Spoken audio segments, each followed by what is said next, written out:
عقیدہ ختم نبوت اسلام کے اہم ترین عقائد میں سے ہے، جس کا مطلب یہ ہے کہ اللہ رب العزت نے سلسلہ نبوت کی ابتدا سیدنا آدم علیہ السلام سے فرمائی اور اس کی انتہا محمد مصطفیٰ صلی اللہ تعالیٰ علیہ وسلم کی ذات اقدس پر فرمائی۔ حضرت صلی اللہ تعالیٰ علیہ وسلم پر نبوت کا سلسلہ ختم ہو گیا۔ آپ صلی اللہ تعالیٰ علیہ وسلم کے بعد کسی کو نبی نہیں بنایا جائے گا۔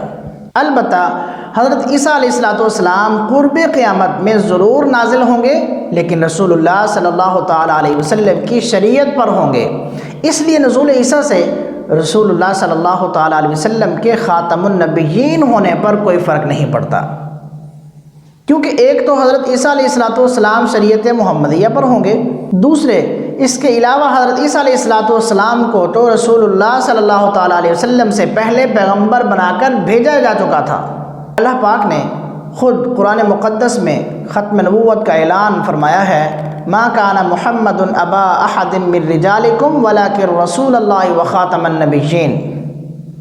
اسی طرح قرآن کریم میں ایک اور جگہ اللہ رب العزت ارشاد فرماتے ہیں، وَإِذْ أَخَذَ اللَّهُ مِيثَاقَ النَّبِيِّينَ لَمَا آتَيْتُكُم مِّن كِتَابٍ وَحِكْمَةٍ ثُمَّ جَاءَكُمْ رَسُولٌ مُصَدِّقٌ لِّمَا مَعَكُمْ لَتُؤْمِنُنَّ بِهِ وَلَتَنصُرُنَّهُ۔ اللہ جل شانہ نے تمام پیغمبروں سے اس بات کا عہد لیا کہ اگر تم محمد صلی اللہ تعالیٰ علیہ وسلم کا زمانہ پاؤ تو ضرور بضرور ان پر ایمان لاؤ اور ان کی نصرت و پاسداری کرو۔ یہی وجہ ہے کہ حضرت صلی اللہ تعالیٰ علیہ وسلم سے پہلے تمام انبیاء سابقین آپ کی آمد کی بشارت دیتے رہے۔ آپ صلی اللہ تعالیٰ علیہ وسلم کا خاتم الانبیاء ہونا تورات و انجیل اور تمام انبیاء سابقین کے صحیفوں میں مذکور تھا۔ جو علماء اہل کتاب دین اسلام میں داخل ہوئے، انہوں نے بیک زبان ہو کر اس امر کا اقرار و اعتراف کیا کہ ہم نے آپ علیہ السلام کو اسی صفت پر پایا جیسا کہ ہم نے تورات و انجیل میں دیکھا اور پڑھا تھا۔ اس کے علاوہ رسول اللہ صلی اللہ تعالیٰ علیہ وسلم کی مہر نبوت بھی آپ علیہ السلام کے خاتم النبیین ہونے کی حسی دلیل تھی، جس کو دیکھ کر علماء یہود و نصارہ آپ علیہ السلام کی نبوت و ختم نبوت کی شہادت دیتے تھے۔ آپ صلی اللہ تعالیٰ علیہ وسلم خاتم الانبیاء اور آخر الانبیاء ہیں، آپ کے بعد کوئی دوسرا نبی نہ ہوگا۔ نبی کریم صلی اللہ تعالیٰ علیہ وسلم کا فرمان ہے، میری مثال نبیوں میں ایسے ہے جیسے کسی شخص نے ایک بہت اچھا اور پورا مکان بنایا، لیکن اس میں ایک اینٹ کی جگہ چھوڑ دی جہاں کچھ بھی نہ رکھا۔ لوگ اسے چاروں طرف سے دیکھتے اور اس کی بناوٹ سے خوش ہوتے ہیں، لیکن کہتے ہیں کیا ہی اچھا ہوتا کہ اس اینٹ کی جگہ بھی پر کر لی جاتی۔ پس میں نبیوں میں اسی اینٹ کی جگہ ہوں۔ ایک اور حدیث میں آقا کریم علیہ السلام کا ارشاد ہے کہ میں اللہ تعالیٰ کے نزدیک خاتم الانبیاء اس وقت بھی تھا جب حضرت آدم علیہ السلام ابھی تخلیق کے مراحل میں تھے۔ ختم نبوت کا یہ عقیدہ اجماعی عقائد میں سے ہے۔ عہد نبوت سے لے کر آج تک ہر مسلمان اس پر ایمان رکھتا آیا ہے کہ حضرت صلی اللہ تعالیٰ علیہ وسلم بلا کسی تعویل و تخصیص کے خاتم الانبیاء ہیں۔ امام العصر حضرت مولانا انور شاہ صاحب کشمیری رحمہ اللہ فرماتے ہیں کہ سب سے پہلا اجماع جو اس امت میں منعقد ہوا وہ مسیلمہ کذاب کے قتل پر اجماع تھا، جس کا سبب صرف اس کا دعوی نبوت تھا۔ حضرت مولانا محمد ادریس کاندھلوی رحمہ اللہ فرماتے ہیں کہ نبی کریم صلی اللہ تعالیٰ علیہ وسلم کے زمانہ حیات میں اسلام کے تحفظ و دفاع کے لیے جتنی جنگیں لڑی گئیں، ان میں شہید ہونے والے صحابہ کرام کی کل تعداد تقریباً 295 ہے، اور عقیدہ ختم نبوت کے تحفظ و دفاع کے لیے تاریخ اسلام میں سب سے پہلی جنگ جو سیدنا صدیق اکبر رضی اللہ تعالیٰ عنہ کے عہد خلافت میں مسیلمہ کذاب کے خلاف یمامہ کے میدان میں لڑی گئی، اس ایک جنگ میں شہید ہونے والے صحابہ کرام و تابعین کی تعداد تقریباً 1200 ہے۔ انہی صحابہ کرام میں سے ایک صحابی حضرت خبیب بن زید انصاری رضی اللہ تعالیٰ عنہ بھی تھے۔ حضرت خبیب بن زید انصاری رضی اللہ تعالیٰ عنہ کو نبی کریم صلی اللہ تعالیٰ علیہ وسلم نے مسیلمہ کی طرف بھیجا تھا۔ مسیلمہ نے حضرت خبیب رضی اللہ تعالیٰ عنہ سے کہا کیا تم گواہی دیتے ہو کہ محمد اللہ کے رسول ہیں؟ حضرت خبیب نے فرمایا ہاں۔ مسیلمہ نے پھر کہا کیا تم اس بات کی گواہی دیتے ہو کہ میں مسیلمہ بھی اللہ کا رسول ہوں؟ حضرت خبیب رضی اللہ تعالیٰ عنہ نے فرمایا میں بہرا ہوں، تیری یہ بات نہیں سن سکتا۔ مسیلمہ بار بار سوال کرتا رہا، وہ بھی بار بار یہی جواب دیتے رہے، اور مسیلمہ ان کا ایک ایک عضو کاٹتا رہا، حتیٰ کہ حضرت خبیب رضی اللہ تعالیٰ عنہ کے ٹکڑے ٹکڑے کر کے ان کو شہید کر دیا گیا۔ یہی جذبہ ایمانی ہمیں تابعین میں بھی نظر آتا ہے۔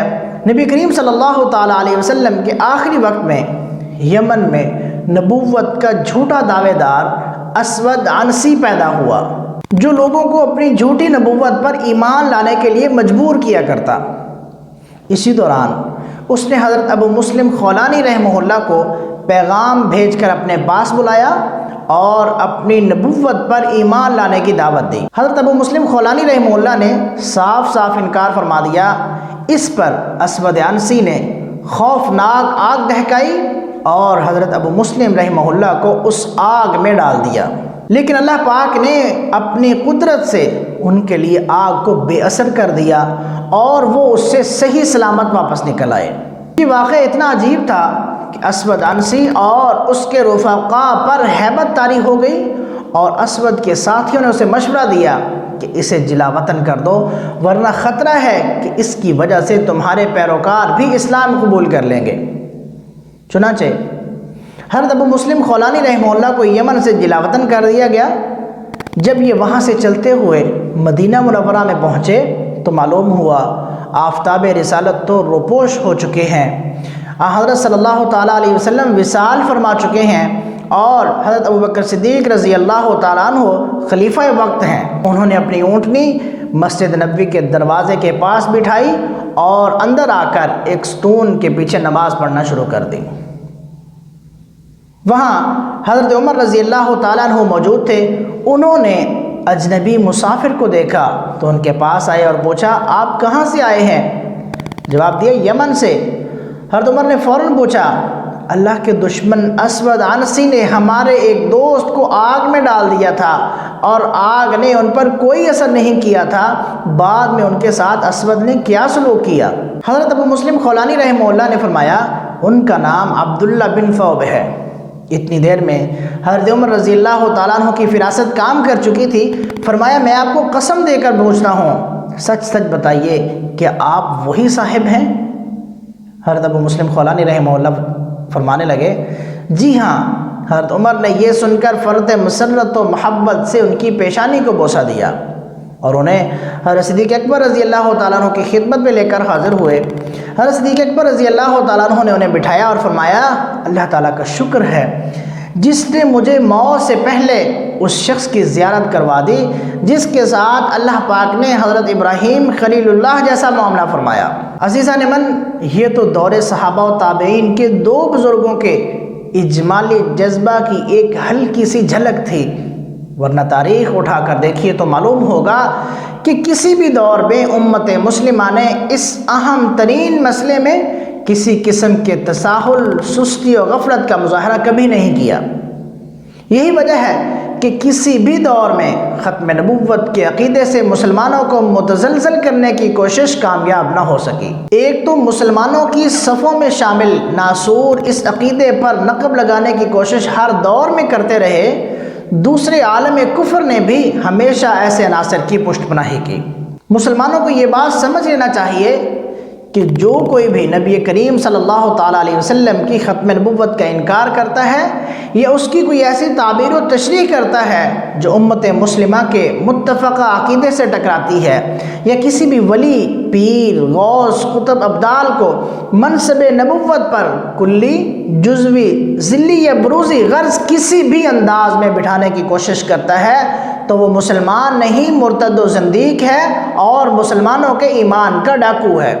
یاد رکھیے ختم نبوت کا مسئلہ اس قدر حساس مسئلہ ہے کہ امام اعظم ابو حنیفہ رحمہ اللہ فرماتے ہیں اگر کسی نے کسی شخص کے سامنے دعویٰ نبوت کیا اور اس شخص نے اس سے اپنے دعویٰ پر دلیل طلب کر لی تو ایسا شخص بھی دائرہ اسلام سے خارج ہو جائے گا۔ اللہ پاک ہم سب کو عقیدہ ختم نبوت کی پہرے داری اور چوکیداری نصیب فرمائے، آمین۔